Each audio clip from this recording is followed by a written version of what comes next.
A boat capsized in Black Butte Lake this morning. Will bring you the details of the rescue. Plus, a bakery van turned over on a road in downtown Chico in a crash. We'll tell you what happened afterwards. And a major City Plaza upgrade in Corning is about to get off the ground. We'll show you what's in store. Covering Northern California. You're watching Action News Now. Coverage you can count on. After years of planning, construction will soon get underway on Corning's new City Plaza and Recreation Center. Action News Now reporter Sade Pullen joins us live from the site of the new project at 3rd and Solano Streets. Sade? Yes, Alan. So Corning City Council recently approved soliciting bids for the new Corning City Plaza and Rec Center. Now they're due on September 2nd at 2 p.m. Now that's less than a month away. Corning City Manager Brant Mesker tells me that this project has been in the works for years, and now they are finally looking for contractors. At the last regular City Council meeting, Mesker said council members approved the final designs for the project and authorized staff to solicit bids for construction in a 5-0 vote. The Plaza and Rec Center will include a community park with an ADA accessible playground, splash pads, a climbing wall, an amphitheater, a new rec center with a gym, classrooms, and much more. We have a bid walk next week that's mandatory, and so we won't receive probably any bids till after that. It's not unusual that we receive bids for projects like this until the day of. So their contractors are always working up until the last minute to try to finalize their numbers and finalize their bids to submit those to us. Mesker tells me that the budget is $10 million. He tells me that the project is fully funded through Prop 68 grant and Community Development Block Grant funds. He also says the theme of the Plaza and Rec Center will feature Mission Mediterranean-style buildings to represent Corning City's history. Now, the city manager tells me that the awarded bidder will be announced at the September 9th City Council meeting, and then after that date, the contractor will have within 30 days to start construction here on this site. Reporting live in Corning, I'm Sade Pullen, Action News Now. Thank you, Sade. And this City Plaza is expected to be completed by early 2027.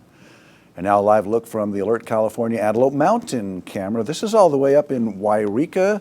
And we're still seeing the same conditions there, blue skies, and then the dried out ground below. And Howie's here to tell us just how hot it's going to get, though, Howie. Right, Alan. Just about anywhere you go on the very, very hot side, we're probably going to top out eventually close to 110 before this heat wave is over. For now, today we made it into the 103s and the 104s in Corning, leading the pack today at 105 degrees. Chester still at 90, 94 up there in Paradise. Look at Weaverville, 2,000 feet up the mountain, sitting at 100 degrees. Now, we love when our winds are on the lighter side, when we're as dry and as hot as we are, because this could be a difference maker in a fire not being able to be controllable. So for now, winds on that lighter side.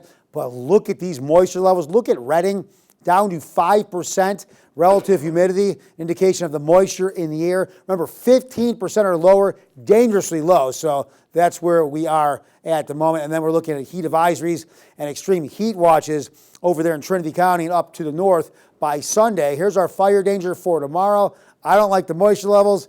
The winds are so-so. I don't like the heat. We're going to keep it, for the most part, on moderate to borderline high for significant fire risk potential. But again, Alan, we're in the 103s, 105s.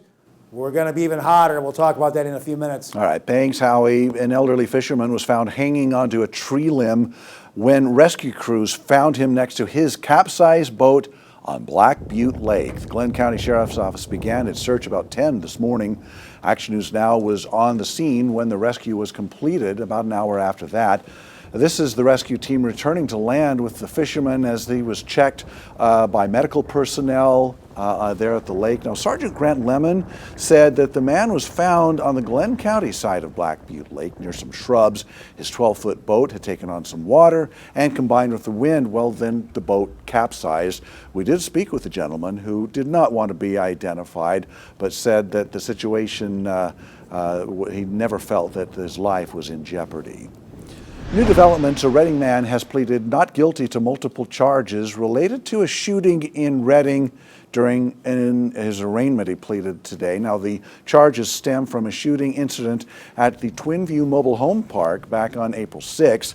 Charges include attempted murder, mayhem, assault with a firearm, personal use of firearm, and discharge of a firearm with gross negligence. The Shasta County DA says that his jury trial is set for February 17th of next year.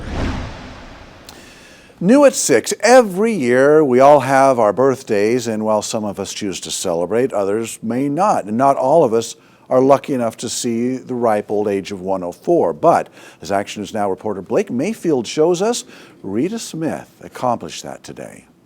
Rita Smith was born on August 8, 1921. She's lived through the Great Depression, a World War, 9/11, and the COVID pandemic. But as time marches on, so does Rita, as her milestone birthday was celebrated by the staff at Oak River Rehab in Anderson. I wouldn't have known if you hadn't done this. Rita likes to play bingo, cornhole, and other activities with her friends inside the rehab.